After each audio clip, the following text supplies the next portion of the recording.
kita lanjut ya, karena saya punya HP ini dia tidak bisa yang video full karena dia memori terbaik, jadi videonya terpotong-potong. Oke, kita cerita lanjut lagi ya.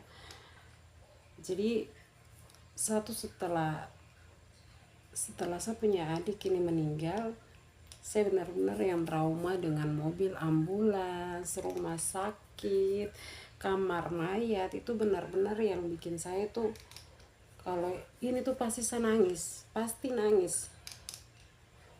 Pasti saja air mata pasti akan keluar, tidak bisa tidak.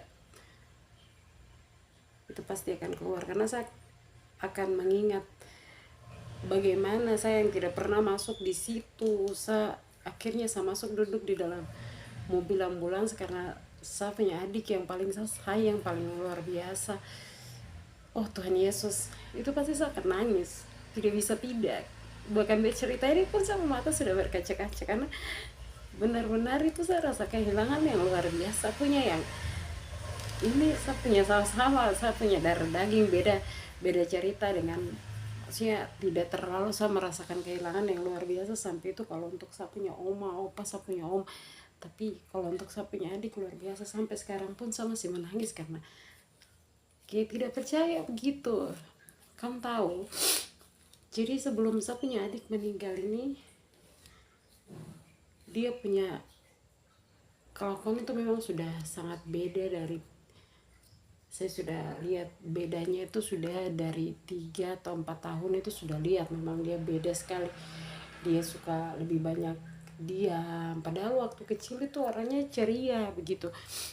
Kita ajak TikTok apa dia ini, tapi sudah lihat itu beda. Sampai pernah waktu setahun terakhir, satu tiba-tiba ingatkan semua kejadian waktu dia kecil.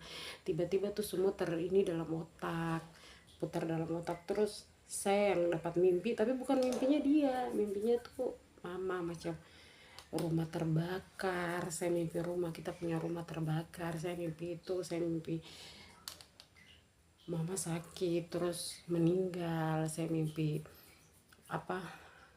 mimpi jatuh di dalam sumur, kayak mimpi tiba-tiba kita ada di atas gedung terus kita jatuh gitu.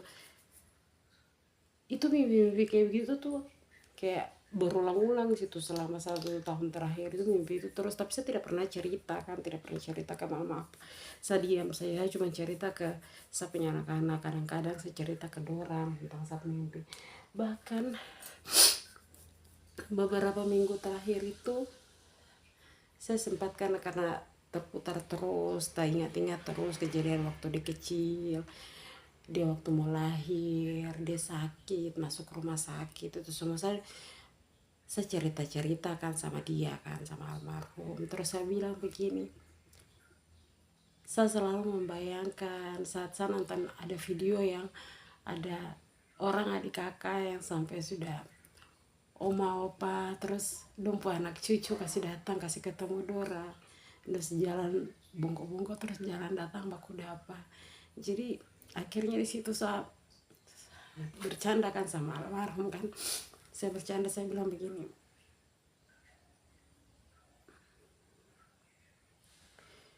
saya membayangkan kalau kita semua sudah tua, baru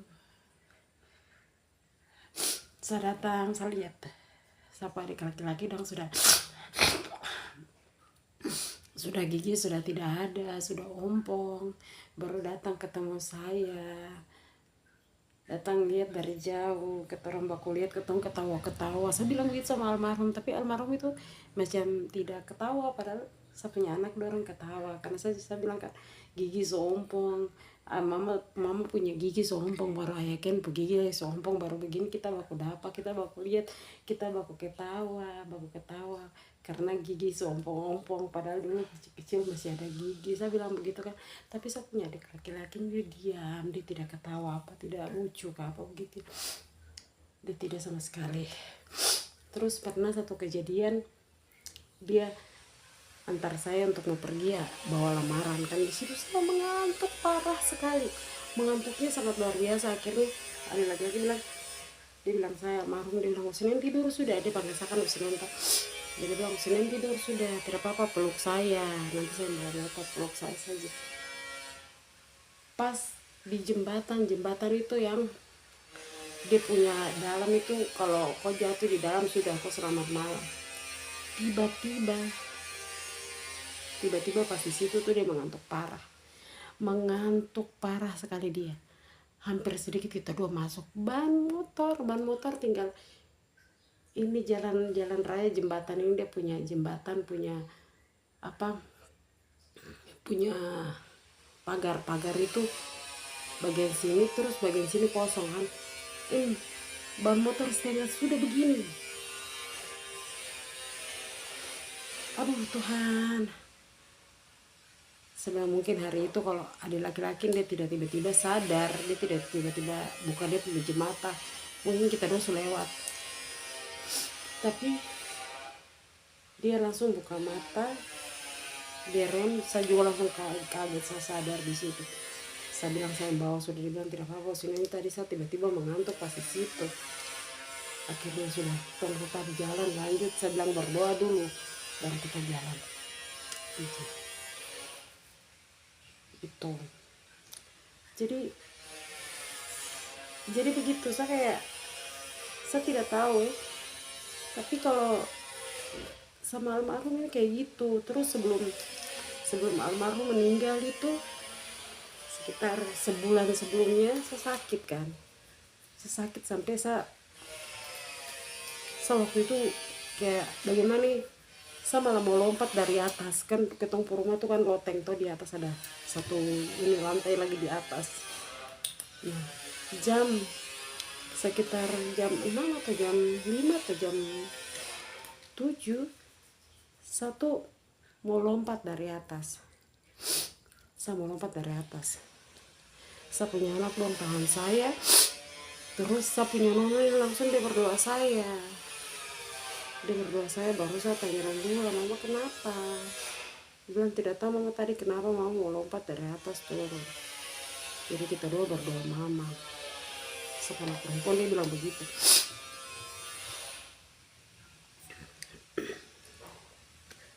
Anak perempuan dia bilang begitu.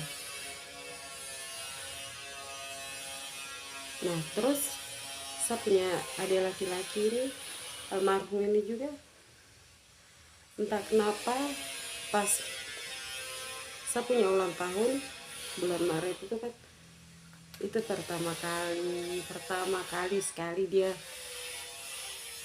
ucap secara langsung selamat ulang tahun untuk saya. Selama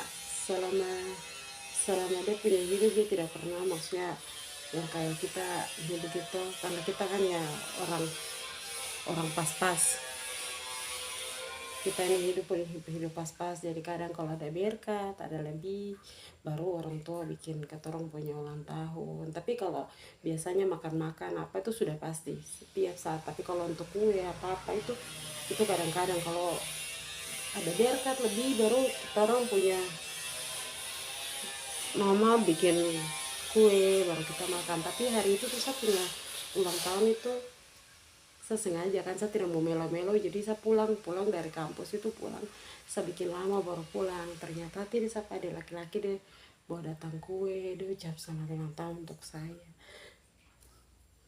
Itu memori yang luar biasa, yang sampai sekarang setiap kali saya ulang tahun semua itu pasti saya akan menangis karena saya ingat itu, karena itu luar biasa sekali ya Tuhan.